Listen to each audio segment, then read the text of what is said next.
back. I'm Tedward, and today, thanks to Bond Group in Waltham, Massachusetts, we get the pleasure of driving a supercar. This is a 2018 Audi R8 V10 Spyder. So we've got the roof down, even though it's under 40 degrees, and we have a little over 530 horsepower to play with from this 5.2 liter naturally aspirated V10. We love this V10 because essentially this is the gentleman's Huracan.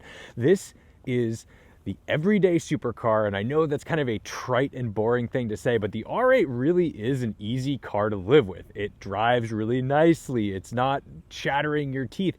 There's enough space in the cabin. It's actually pretty ergonomic, and I think that the fit and finish of these R8s is superior to the Lamborghini. What you don't get is the jaw-dropping, oh my goodness, a Lamborghini's driving by. The R8 is way more subtle. So it's kind of like if that Lamborghini Huracan was in a business suit. And again, I know that's like a boring thing to say because this is a pretty extreme car by any other measure, but because it's based on that same platform, you have to take it for what it is. I think this is one of the best expressions of Audi, and it's interesting because when this car first came out, I do remember that this generation was panned for all of this excess plastic here.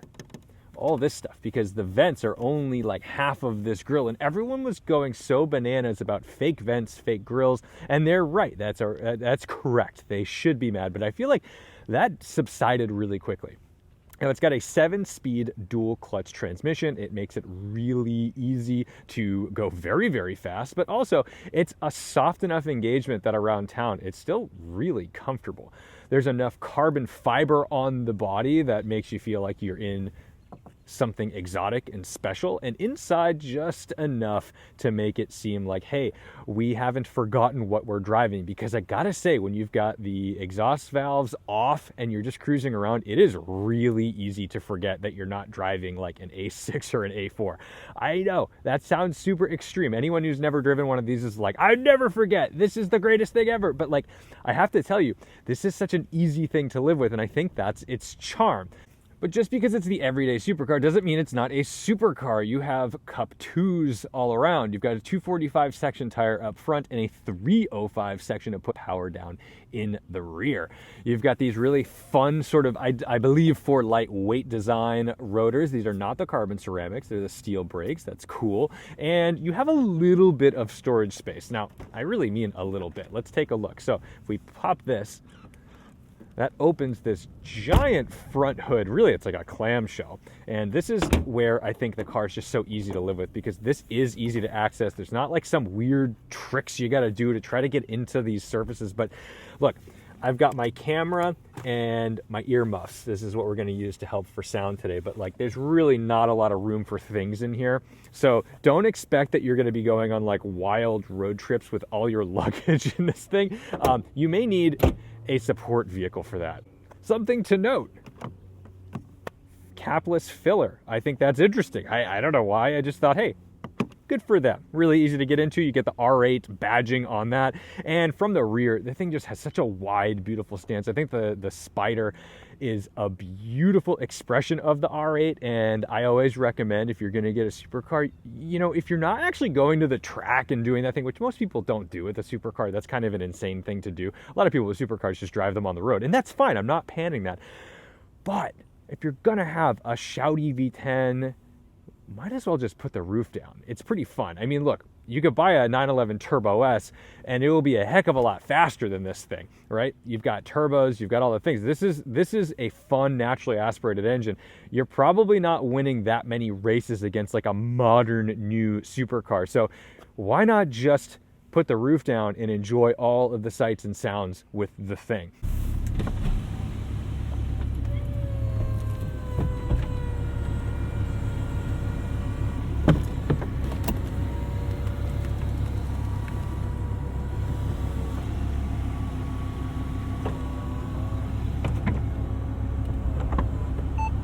Now this interior, I don't know if this is for me, but I do kind of admire it. It's a two-tone thing, so you've got this sort of tan leather on the black, and then there's this great blue deviated stitching. In addition to that, you've got carbon accents everywhere. And I just don't think it's overkill. This is where I think the Audi does a better job than the Lamborghini, because this is a better cabin to be in.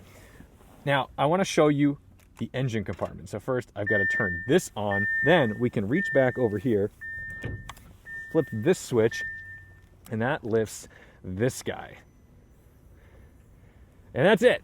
You know, it kind of reminds you of a 911 where you're like, well, we're not getting anywhere here. If you had the coupe, the coupe, yes, you'd have a glass showcase for the engine bay, but here you're not going to get that. So anyway, enough about this. Let's go take this out for a drive because it is such a lovely day and this is such a lovely car.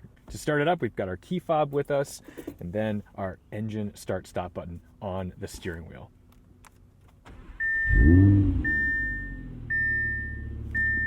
Not gonna wake the neighbors. You can use this in your garage and not piss off your family who's like, why does dad always have to have these stupid cars?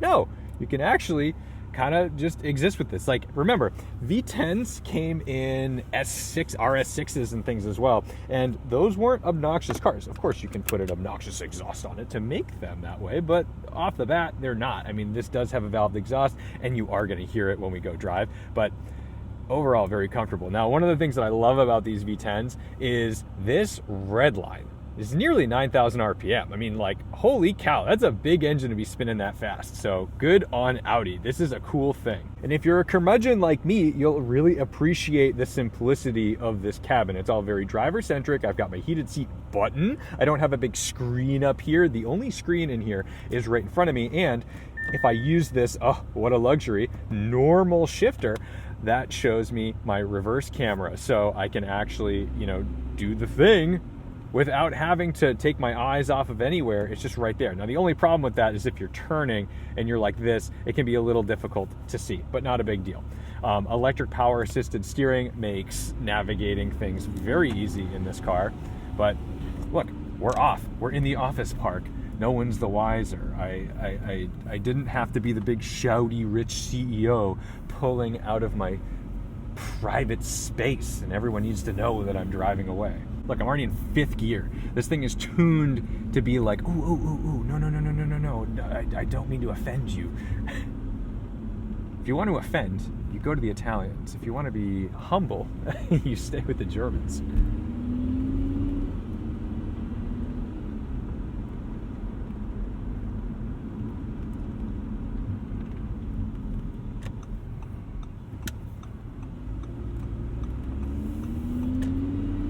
Look at that. We're not shuddering off the line.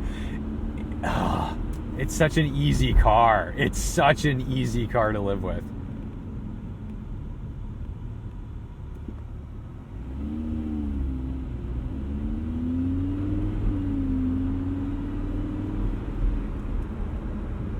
But look, you bought an R8 to have fun.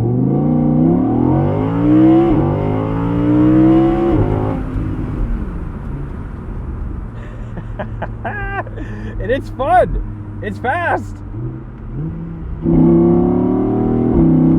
It makes this really grunty down home noise. Oh my goodness. It really gets into your soul. Even at low RPMs, it's an event.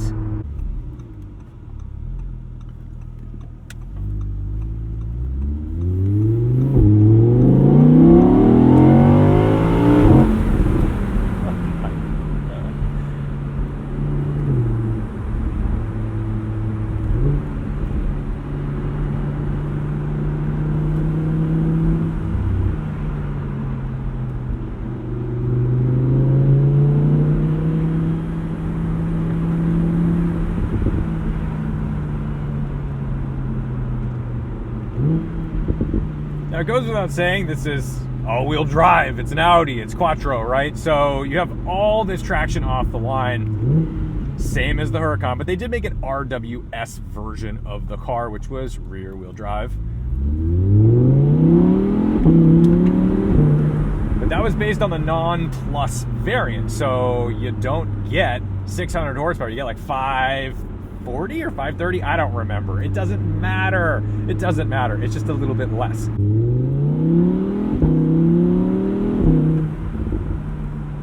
And that's the joy of this thing, is that even if you're kind of doing the speed limit and enjoying yourself around town, you can short shift it and it sounds good, because it sounds good down low and up high.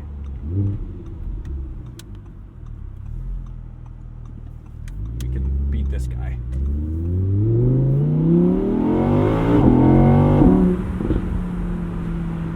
Be nice.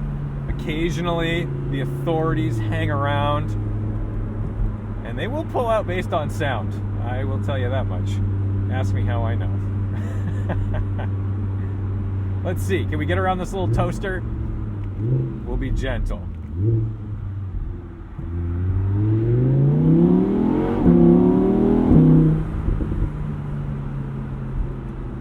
Now, unlike the Huracan, you don't get big honking column-mounted paddles. You actually get wheel-mounted paddles, and they're just these little guys, and they feel really cheap. They're plastic. They're not exciting. Bummer, right? I mean, this is still like a $150,000 or $200,000 car at the end of the day, and you'd think, oh boy, you'd think you were gonna get the goods. No, I mean, Audi kind of cheaped out in like these weird ways. So in so many ways, this car is like, to me, better than a Huracan because I think it's a better car overall. Maybe it doesn't handle as well, but it's a better car. Then there's that. Then you're like, come on, man, give me the aluminum, give me the goods. And they don't give you that. The ride quality, Jesus. The ride quality, incredible when you're not getting hit by a tree falling in the friggin' woods.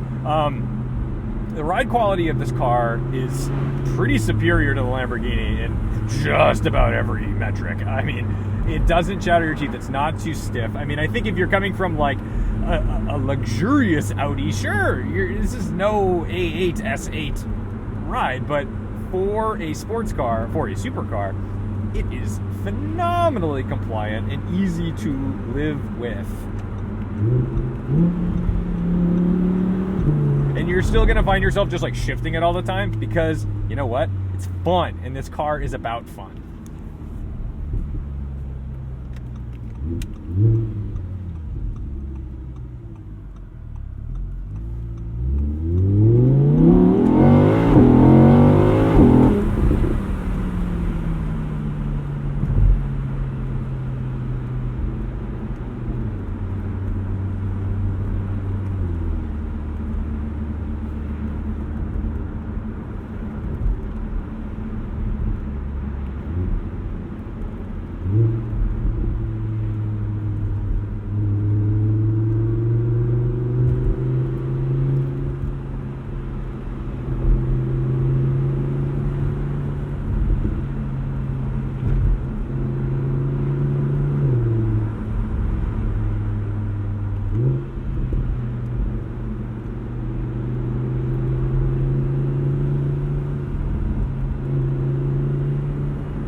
M3. If you're driving by your friend and you want to give it a rev, you pull both paddles, goes to neutral, and there you go.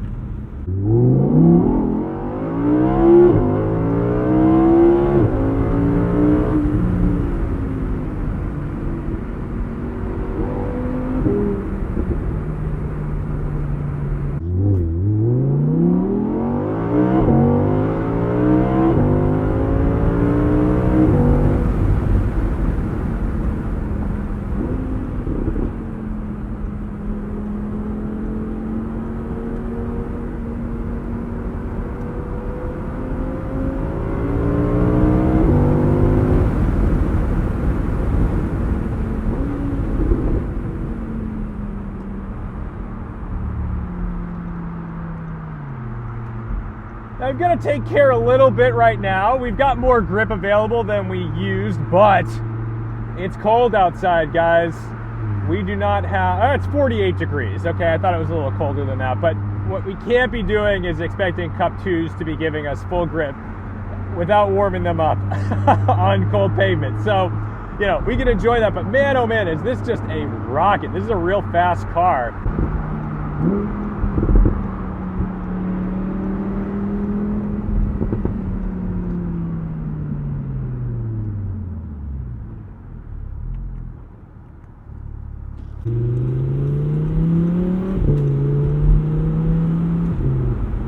But look at us in regular traffic, doing regular things, going over regular roads, over some bumps. Even on the 20-inch wheels, it takes it, and I'm not uncomfortable. So, I really would recommend taking a look at one of these if you're into the supercar thing, but maybe you don't want like the miserable experience of dealing with the exotic feeling of cars. I mean, sometimes you get in like a Lamborghini and it is too exotic, and there's also things in Lamborghinis that drive me nuts. They're more expensive than this, and some of the buttons are worse. Like a Huracan has all these toggle switches. They're plastic. They should be aluminum. You're paying like $300,000-$400,000 for those cars, and you're getting plastic switches. That's bananas. And the Audi, everything's a lot easier to use, and I think like the quality matches the car just that much better.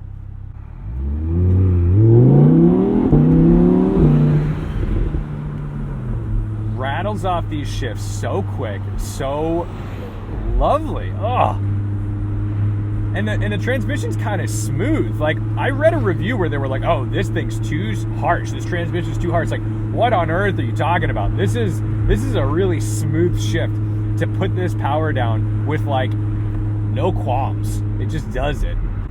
So I'm gonna go hand the keys back off to Bond Group in Waltham, Massachusetts. This has been a real lovely experience. I love these R8s. I think every time I drive one, I'm more charmed than the last time. And I think maybe it's like a mature supercar. Maybe this is the answer to that. So thank you guys so much for watching, liking, commenting, and subscribing. Don't forget to respect the drive. And I'll see you in the next one. Oh, and by the way, if this isn't enough power for you, there's companies that'll put a couple of turbos on this engine. And now you're talking 8, 9, 1,000 horsepower.